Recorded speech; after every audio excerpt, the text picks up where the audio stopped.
അമ്മച്ചി ബൈബിൾ എഴുതുവാണോ? ഏ ചുമ്മാ ഇരിക്കല്ലേ, എന്തെങ്കിലും പണി വേണ്ടേ? ഇത്തിരി എഴുതിയേക്കാം. എഴുതിയേക്കാന്ന് വിചാരിച്ചോ? ബൈബിൾ എഴുതുന്ന ഇഷ്ടമാണോ?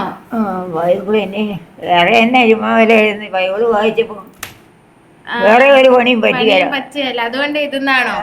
വേറെ ഒരു പണിയും പറ്റിയല്ല. അതാണ് ഇപ്പം ചുമ്മാ എഴുതിക്കൊണ്ടിരിക്കാതെ നടന്ന് എഴുതുക. വേറെ ചെറിയ ബുക്കിനകത്തും ബൈബിളിനകത്തും ഒക്കെ എഴുതി, അല്ല പേപ്പറിനകത്തൊക്കെ എഴുതിയില്ലാലോ, ഡയറിക്കകത്തൊക്കെ എഴുതിയേ. രണ്ടു മൂന്ന് പ്രാവശ്യം എഴുതുകൊണ്ട്. അന്നേരം മൂത്ത മോള് സിസ്റ്റർ ലീലാമ്മ പറഞ്ഞു ഇതുപോലെ പേപ്പറിൽ എഴുതാനും. അന്നേരം ഇതുപോലെ കഴിഞ്ഞ വർഷം പാലക്കാട്ട് ചെന്നപ്പോൾ അവന് പേപ്പർ മേടിച്ചോണ്ട് വന്നു. ഓഗസ്റ്റ് 8-ാം തീയതി തുടങ്ങിയതാ. മറ്റേത് എഴുതി കഴിഞ്ഞു, ഒരെണ്ണം എഴുതി കഴിഞ്ഞു. പുതിയ നിയമമല്ല, ഇതേ പഴയ നിയമം എഴുതുക. പഴയ നിയമം എഴുതുവാണോ? മകൻ പിതാവൊക്കെ ആയില്ലേ? മെത്രാനൊക്കെ ആയില്ലേ? മകൻ മെത്രാനൊക്കെ ആയില്ലേ? അപ്പൊ സന്തോഷായോ? എഴുതി മെത്രാന് കൊടുത്തേക്കാനും എന്തേലും കാഴ്ച കൊടുക്കാൻ ചോദിച്ച വിളിച്ചപ്പോ പറഞ്ഞു മെത്രാനെ കാണിക്കാനാ ഇതൊക്കെ.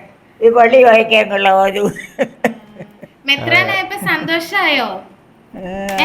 മെത്രാന് പിന്നെ സന്തോഷമല്ലേ, എല്ലാവർക്കും സന്തോഷം.